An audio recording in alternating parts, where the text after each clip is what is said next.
Well, President Obama had some tough talk for the Chinese during his 4-day visit overseas, urging them to let the yuan float freely against the U.S. dollar.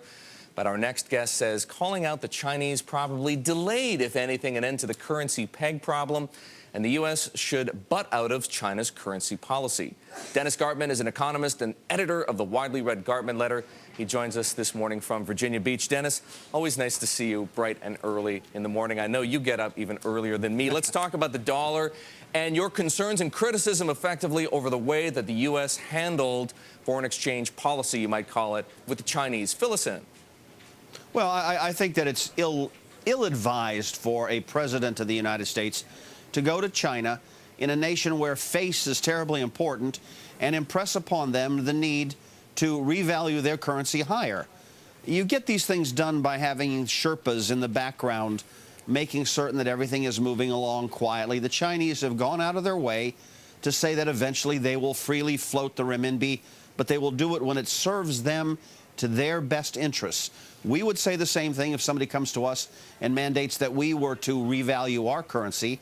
So why should we be going to China and publicly demanding of them to revalue theirs? Better that we did it in the background, didn't go public with it. All we've done now is delay the inevitable, and I think that's a very bad decision. Okay, Dennis, I take your points, but from a political standpoint here in the U.S., can the president not have said anything about the dollar on his trip to China? Had he said nothing, he would have been roundly criticized upon returning here.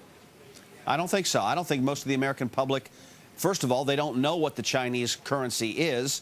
They don't know what Chinese policy is. They don't know what the impact of a rising or a falling Chinese currency will be. I just don't think that the President of the United States has to make that sort of decision, Dennis, okay, or make that sort of policy statement. Dennis, I understand what you're saying, but foreign exchange policy isn't dictated by Gallup polls. I mean, there's a little echo chamber. You're in it. We're in it. You know, that's how, that's what foreign exchange, that's what dictates the pressures that a president feels on foreign exchange policy. Well, it may well be, but you could get away with forcing the Germans to change policy. We can force the French to change policy. We can force even perhaps the Japanese to change policy. But the customs, the manners with which things are done in China are demonstrably different. I just think that this was bad protocol, if anything else. Fair enough. Let's talk more about the dollar, though, because in your note to investors, your subscribers today, you say that there's a very real sense that the long-awaited material correction in the U.S. dollar is about to begin. What have you seen? Yeah. What is leading you to predict a stronger dollar versus, say, the pound and the euro? Well, first of all, you're at an important psychological point. 150.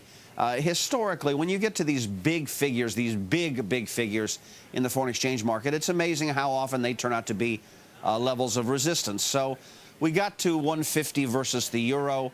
We've been overextended. Everybody, I mean everybody, is short of the U.S. dollar. We couldn't push through 150 versus the euro.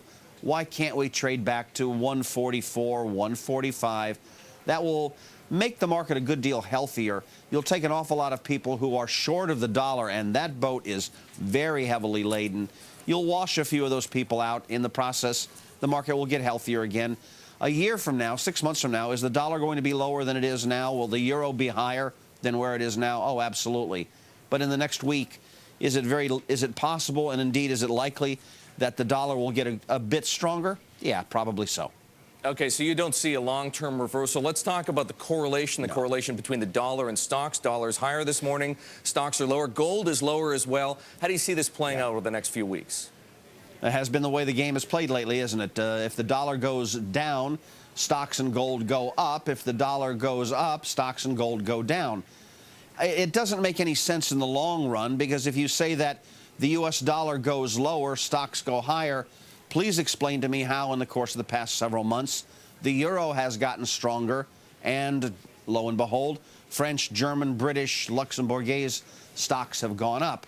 So the correlation between currencies, a native currency and its correlative stock market, are tenuous at best. But for now, the way the market has been trading for the past several weeks, weak dollar, stronger stocks, stronger dollar, weaker stocks. This morning we're walking into a stronger dollar.